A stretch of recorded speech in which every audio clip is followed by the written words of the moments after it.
Hi guys, hello and welcome. सबसे पहले तो congratulations to UAE because they deserves this. उनको वो डिजर्व करते हैं यार, जिस तरह से उन्होंने खेला। और थ्रू आउट द टूर्नामेंट से फ़र्क नहीं पड़ता, आपका जो इंटेंट होता है ना उससे फ़र्क पड़ता है यार। और नेपाल को जो कमियां, जो गलती नेपाल ने करी वो यूएई ने बिल्कुल नहीं करी। And that's why I wrote कि नेपाल को यूएई से सीखना चाहिए। कुछ बहुत सारी चीज़ें जो बहुत इंपॉर्टेंट है, जो सीखना ज़रूरी है।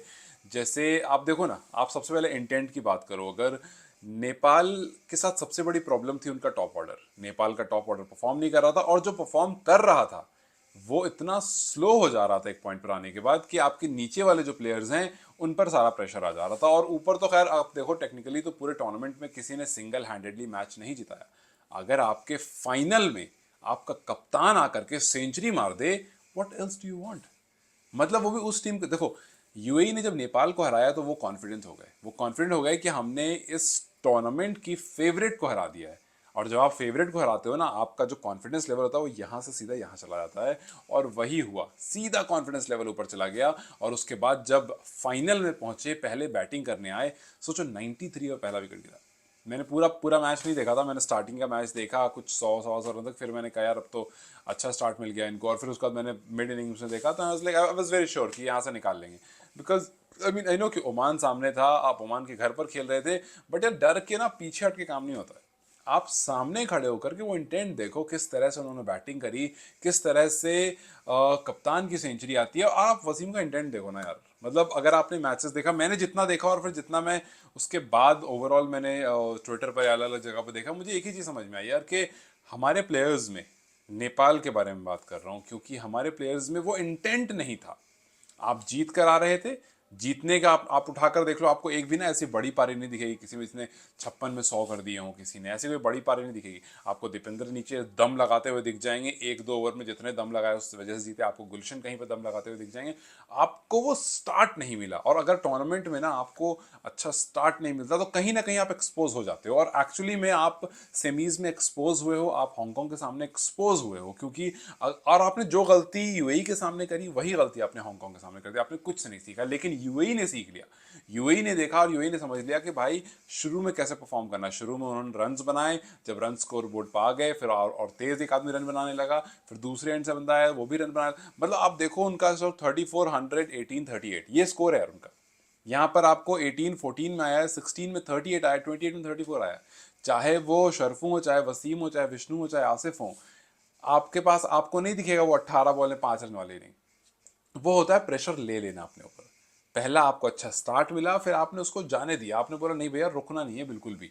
तो आपने प्रेशर ले लिया था, आप हार गए। खैर ये तो पीछे की बात है यार। अब चलो जो हुआ वो हुआ, लेकिन यहां से आगे कैसे बढ़ना, यहां से आगे क्या है आपके पास? तो यहां से आगे T20 वर्ल्ड कप बहुत इंपॉर्टेंट है यार, बहुत इंपॉर्टेंट T20 वर्ल्ड कप। और उससे पहले जो वेस्ट इंडीज सीरीज होने वाली है वो बहुत इंपॉर्टेंट है। देखो अगर आप लाइटली लोगे तो वही पाकिस्तान वाला हाल होगा जो पाकिस्तान का फिलहाल हुआ है। एकदम सिंपल फंडा यार। क्रिकेट में ना कुछ चीजें बहुत शॉर्ट होती हैं कि जैसे विराट कोहली कहता है ना कि जब मैं ग्राउंड में जाता हूं तो जितनी बार मैं ग्राउंड के अंदर कदम रखता हूं वो उतनी बार नया दिन होता है, इररिस्पेक्टिव कि मेरा ओपोनेंट कौन है। मैं नेपाल से खेल रहा हूं, मैं पाकिस्तान से खेल रहा हूं, मैं बांग्लादेश से खेल रहा हूं, मैं ऑस्ट्रेलिया से खेल रहा हूं, फर्क नहीं पड़ता है। बिकॉज वो भी 11 है, हम भी 11। जब मैदान में घुस रहे होते हैं तो वहां डिफरेंस क्रिएट होता है। और वहां पता चलता है कि ये डे वन है, जो भी आप कर आए हो ना उसका कोई रिलेशन नहीं होगा। ये है जो है।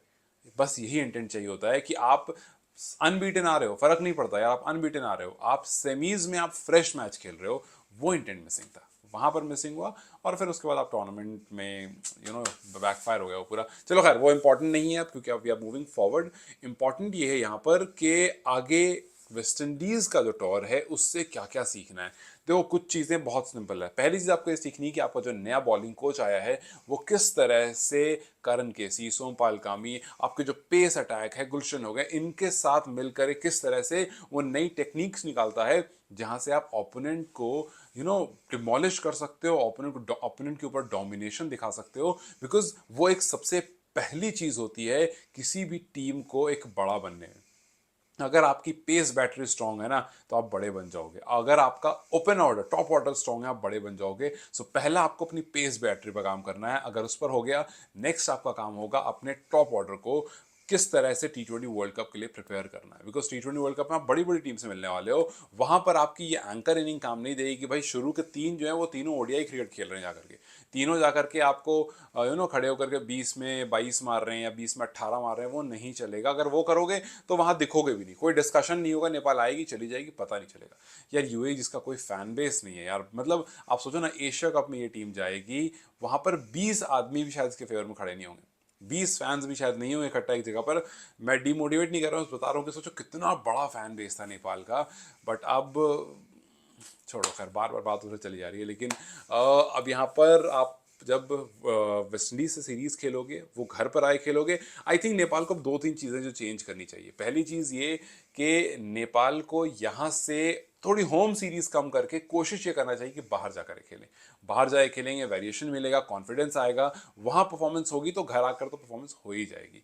दूसरी चीज़ जो मुझे लगता है कि हमें as a viewer, as a content creator, as a content consumer ये करना चाहिए कि जहां जहां हम वॉइस रेस कर सकते हैं, जिस पर्टिकुलर चीज़ पर उस पर रेस करें। और ये बहुत इंपॉर्टेंट है।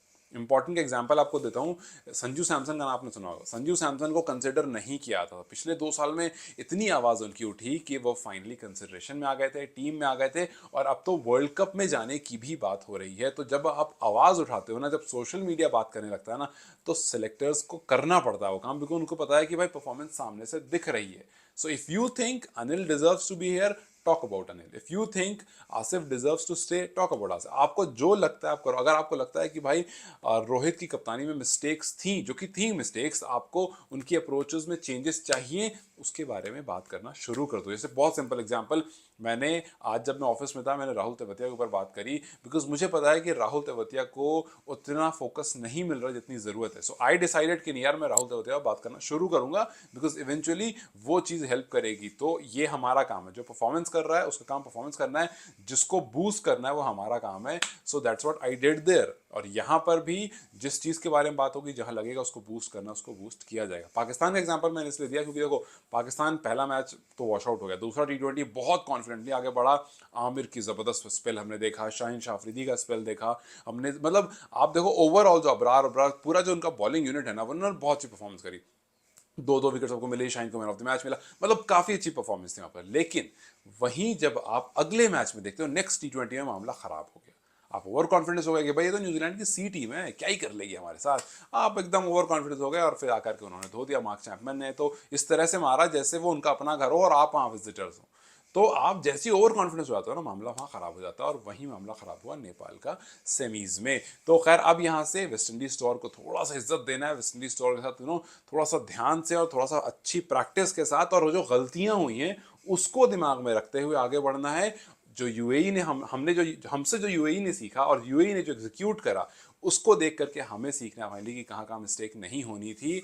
और फिर उसको जब T20 वर्ल्ड कप में जाए तो इस ड्यूरेशन में ये जो अप्रोच लेकर के यहाँ पर एसी प्रीमियर कप खेल रहे थे, उस अप्रोच के साथ आगे नहीं जा करके एक अटैकिंग, एक डोमिनेटिंग अप्रोच लेकर के, और प्रूव करते हुए कि ठीक है एशिया कप में हम अभी नहीं आ पाए, दरवाज़ा बंद हो गया है, हमारा जो रैंकिंग लेवल है वो नीचे आ गया है, लेकिन हम अभी भी वही टीम है, बस थोड़ी सी गलती हुई थी, उसको उस पर काम कर चुके हैं, and now we are even more stronger. So let's just see and let's just hope कि अभी जो वेस्ट इंडीज सीरीज है वो काफ़ी इंपैक्टफुल हो, हेल्पफुल हो, और हमें एशिया कप तो खैर नहीं, लेकिन वर्ल्ड कप में जहां अभी जा रहे हैं वहां पर जाकर के कुछ पॉजिटिव साइंस दिखें, नए कोच के साथ हम कुछ नया कर सकें, एंड लेट्स होप के कुछ पॉजिटिव्स आ सके। खैर what do you suggest for Nepal team, जो कमेंट सेक्शन में बताइए आपको क्या लगता है कि क्या कहाँ पर इम्प्रूवमेंट की ज़रूरत है। Do let me know in the comments.